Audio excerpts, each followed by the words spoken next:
Hey, it's Illuminostic. I know it's been a while since I made a video. It's been kind of crazy. I turned 40 this week. My girlfriend and I have been doing this cleanse because primarily because I read something about cleanses and combo in particular, the toad venom that you burn holes and put the venom on and purge and purge and purge and purge. And so it takes all this bile out of the liver, and but the thing is, if you don't cleanse other systems before you take the combo, which no one ever tells anyone, then you're kind of wasting your time. So we're starting to take this approach to plant medicine where you'll do like a full system cleanse before you take the medicine, basically ramping the idea of the dieta up a notch. And why not? If you're going to cleanse yourself emotionally, spiritually, might as well cleanse yourself physically, but thoroughly first, right? So, anywho, good to be back making a video, and that is not today's topic at all. Today's topic is going to be on the true will and the reason that, we do all the things that we do, trying to discover our true path in life and to find contentment, and hopefully to realize that right now, if you're doing that in this world, your purpose probably has something to do with elevating consciousness and helping to undo a lot of the damage and stop the destruction that is going on culturally and environmentally all over the planet. So do me a favor and hit the like button and subscribe. We're really trying to make some positive changes in the world. We definitely need your support to do so. Wanted to big up Aytash in Turkey. He's been a big supporter since I started the channel. Really appreciate that. So I told him I would make a video that's kind of geared towards things that I think he might appreciate. And so thanks again, buddy. And so alright, so true will. This idea, at least calling it by those terms, comes from Aleister Crowley. His system that he developed, he called Thelema. And Thelema is the Greek word for will. So basically the theory is that every individual, just like every part of the universe, has some specific function that we are intended to serve. And that unless we figure out what that function is and dedicate every breath to the fulfillment, the discovery and fulfillment of that true will, that we'll never be content. And I started to think about it recently, and I realized that, a lot of people have come to me over the years, looking for some kind of guidance or with questions, and fundamentally the thing that seems to lie behind it all is this sense of purposelessness. Like I don't know what I'm doing or why I'm doing it or if I should continue doing it. And I think that especially culturally, in the US, I'm sure, and a lot of other places too, there's this idea that the universe is just kind of purposeless. It just kind of happened. There's no God, there's no spiritual intelligence. It's just a bunch of molecules that have just haphazardly kind of arranged this network of,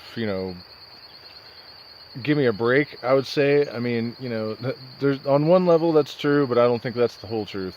And so, at any rate, I feel like Crowley was really onto something with this. And for myself, I've always known what my true will was.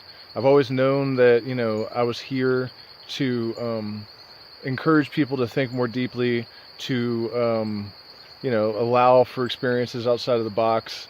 I knew that I wanted to be a musician, and I knew that I didn't want to fall into any of the traps that nearly everyone around me did. I couldn't understand even how people could be content with it, going to work all day and then coming home and raising their family, and then basically eat, sleep, work, defecate, school forever, and then death. And there was really no point to it. You're just kind of consuming and excreting. And there's, maybe some fun in between here and there, but that just did not seem satisfactory to me.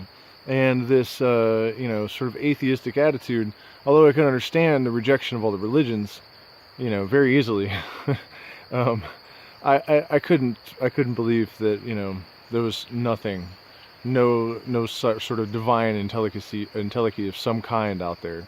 And so, at any rate, my my true will was, to discover if it was possible to come up with metaphysical answers and, solutions to these metaphysical problems, and to see if I could see what other people could not see, and or at least, a lot of other people could not see, or seem to not even want to find out if they could see. And as you'll find out, you can look back at some of my synchronicity videos and, keep watching the videos in the future. You'll see that I got more than I bargained for. Once you do the deprogramming and you really start to think outside of the conditioned reflex, I guess, to the universe, you'll find that a lot of the things that you were told were impossible are not impossible. Synchronicities and that sort of thing are just sort of a fact of life. The entire universe seems to be like one giant mind. And so, synchronicities are a way for the mind to communicate in meaningful symbols, how to continue your development. So, part of what I discovered, I guess, is that, the more I had the courage to let go of my matrix conditioning, of my fear, of my doubt, of my, lack of self-confidence, that, there was more magic in the universe that even someone like myself that had always suspected that those things were there, I couldn't believe the extent to which I had failed to see it. And so, and that's my path. And I would imagine that people that gravitate towards me or watch my videos or, feel compelled to ask me any questions or even, be a part of my circle are probably people that are engineered sort of the same way. That they're going to have some predisposition to that kind of work. And so, all I can offer from my own experience as far as like realizing that goes, it's like, okay, great. Well, how do I quit my job? How do I, disappoint my family and, just pursue whatever it is that I want to pursue? Well, the answer is you have to do it with wisdom and discipline. If there's something that you are truly talented at, if there's something that you're intended to do, you might already know what it is and you're just afraid to pursue it because someone has told you would fail or because you don't think there's any money in it. I personally just kind of like disappeared out of society like 10 years ago. And, there's been some bumbles and some problems, but I have not gone hungry once. I have not really had to be dishonest at all. It just seems that as long as you are on that road towards your higher purpose, the universe will support you in ways that you just can't believe, For a long time, I was in a position where we would run out of money over and over and over again, and I was unwittingly supporting like 3 grown men and also trying to fund a business out of pocket. And it was just, it should have been impossible. And every time we got down to our last morsel of food, the phone would ring. And, and we had this band going that seemed like it could be important, still does maybe, and our gear would blow up and literally the neighbor would just randomly show up with like a PA. The guy's not even a musician. Why does he even have this, just, stuff like that. So what I would suggest is that it's good to start with small stuff, don't look for synchronicities, because you don't want to start projecting and then reading. If you take everything as a message, this is called schizophrenia, and it's the wrong kind of schizophrenia. So it's very important as you're developing this open-mindedness, learning to think outside of the box, conquering your fears, using your intuition, that you don't start thinking that every thought you have is an intuition or, everything is a sign. This gnosis is actually a process of it's like a martial art. You're thinking of developing your consciousness in the same way that a mixed martial artist would learn to fight. You have to be careful, and balancing the open-mindedness and skepticism is a tightrope walk. It is it's very difficult, and it can be dangerous depending on how far you want to take this thing.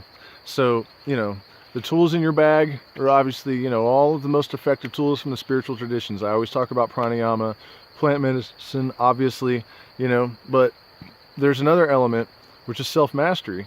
And meditation does help with that, because you have to be disciplined enough to like sit down and breathe for, certain duration of time or whatever. And, but at any rate, self-mastery can be one of the most difficult, the biggest hurdles to this, because the most complete set of talents and virtues is wholly useless in the absence of willpower and discipline, right?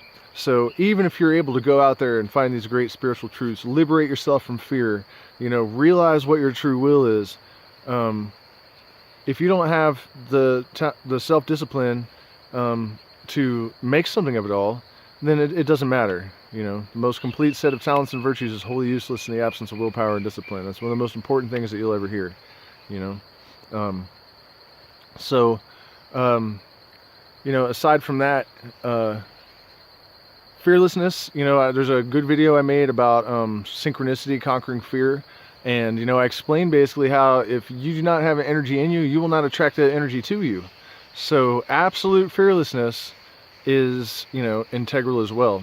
And so, you know, I want to make it clear that I'm not necessarily advocating just like quitting your job recklessly and just going off on some quest.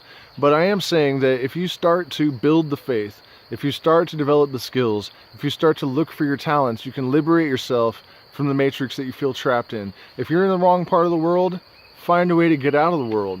But you just have to be open to the idea that if you're doing this for a purpose, especially I think a purpose that life, that the universe in general supports, it doesn't just please you, but in the greater scheme of encouraging life and healing and freedom, you know, you may find that you have the collective people too. You know, if they see that you're really capable of helping the global circumstance, they will do a lot more to help you than you would imagine, you know.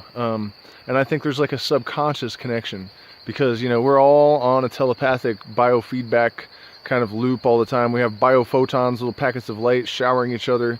Our cells are reading this information from each other all the time.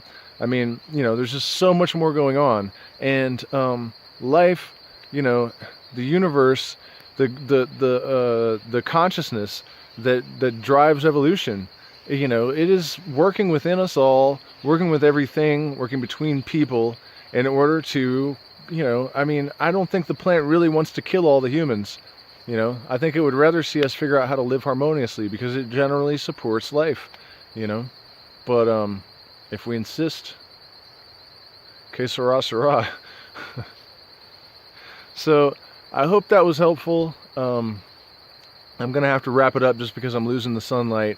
I'm going to go into some more detail on this subject. Actually, the last videos that I recorded about it, I had the camera in the wrong direction and there's just audio. So that was a sad one because I think it was a pretty good rant.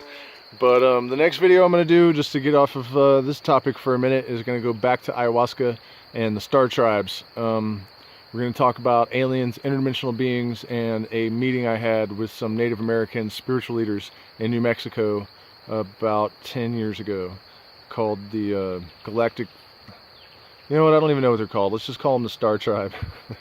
So do me a favor, hit the like button, subscribe. You can donate on Patreon, there's a link below. Thanks a lot for watching.